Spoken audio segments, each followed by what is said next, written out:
ওর বাচ্চাটা মরে রে 2 দিন পরে পরে।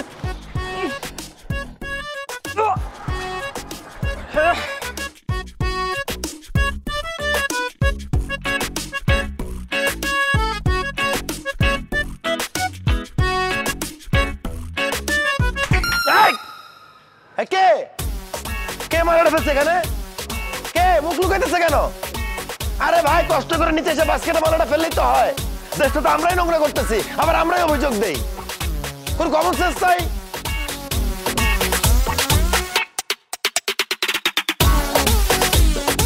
মানুষের কোন কমন সেন্স নাই। আজব দূরের থেকে বাস্কেটবল খেলতেছে। আরে আসতেছি তো, মানে অস্থির হইছো কেন? হ্যাঁ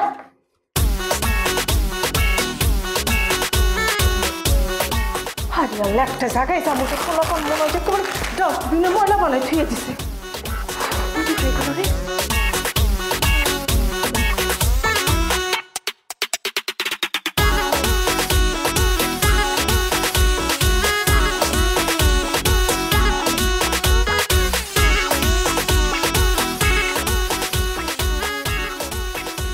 সৌন্দর্য নষ্টকারী পশুর সমান।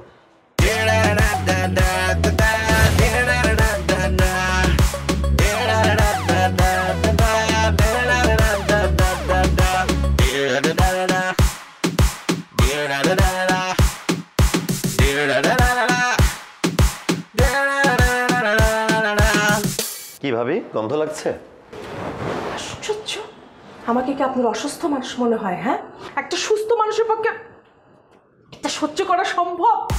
ভাবি আপনি একদম সঠিক বলছেন, একটা সুস্থ মানুষের পক্ষে কি এটা সহ্য করা সম্ভব? তাহলে আপনি যে বাসা বাড়ি নোংরা করেন, চারিপাশে ময়লাটা ফেলেন, আমাদের পক্ষে কি সেটা সহ্য করা সম্ভব? আপনি দেখছেন আমি ময়লা ফেলছি? অবশ্যই আমি নিজ চোখে দেখছি। আপনি ছাদ থেকে ময়লা ফেলছেন, সেটা বাস্কেটে না পড়ে আমার পায়ের সামনে এসে পড়ছে।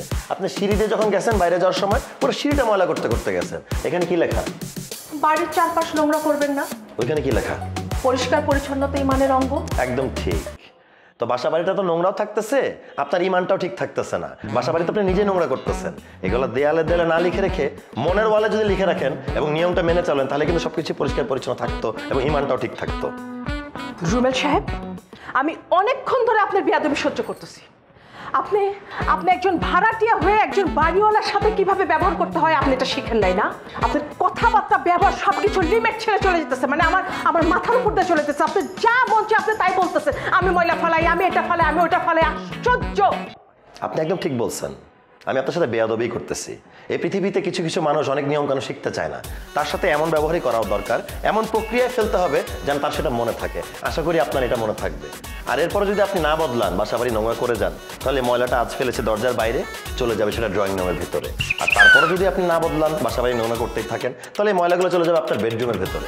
আশা করি আপনি সেটা চাচ্ছেন না। আপনার এটা মনে থাকা উচিত। আল্লাহ হাফেজ।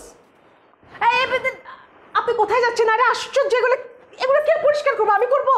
আমি কি পাগল? আমি কেন এটা পরিষ্কার করবো? আপনি যখন ময়লা করতে করতে চলে গেছেন, ময়লা এদিকে দিক ফেলছেন, আমি নিজ হাতে সেটা নির্দিষ্ট জায়গায় রেখেছি। সো আমি ময়লাটা আপনাকে ঢেলে দিয়ে গেলাম, আপনি নির্দিষ্ট জায়গায় নিজ হাতে রেখে দিবেন, তাহলে আপনার এটা মনে থাকবে। আসি ভাবি, সালামু আলাইকুম।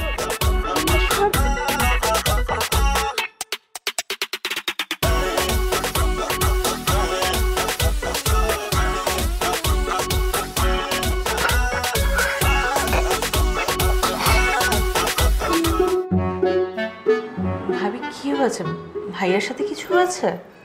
না, আপনার ভাইয়ের সাথে কিছু হয়নি।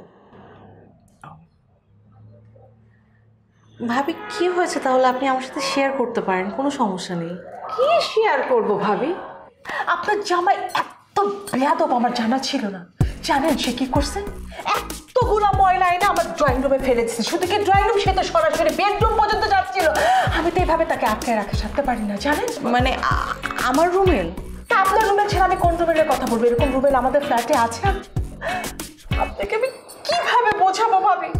আমি একজন বাড়িওয়ালির সাথে একজন ভাড়াটে এইভাবে কথা বলে আমি চিন্তা করতে পারি না ভাবি। আমার সব মাথার উপর দিয়ে চলে গেছে, জানেন? আমি এই অপমানটা সহ্য করতে পারতেছি না।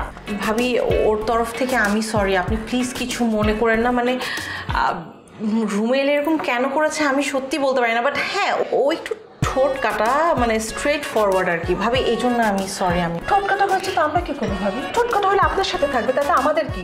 সব জায়গায় ঠোঁট কাটা দেখাতে হবে নাকি? সব জায়গায় স্ট্রেট ফরওয়ার্ড দেখাতে হবে কেন?